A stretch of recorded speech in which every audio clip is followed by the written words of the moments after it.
所有死去的人，无论是高贵的还是卑贱的，要跟活着的人一起，都要站在神的大宝座前接受审判。每一个人都按照他们过去的行为接受公正的审判。那天是神震怒的日子，因此你不能用钱财赎回你自己。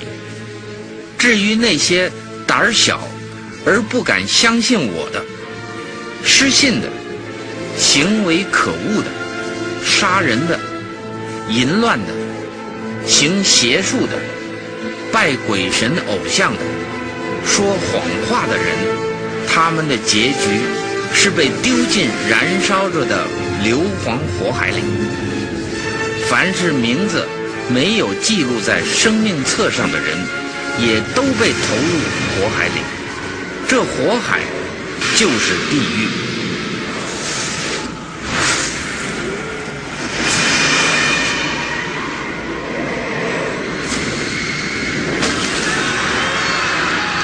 地狱就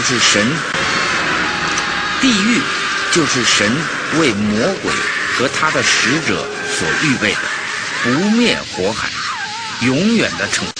进去出不来，想死不能死，咬着他们的蛀虫永远不死，焚烧他们的火焰永远不熄。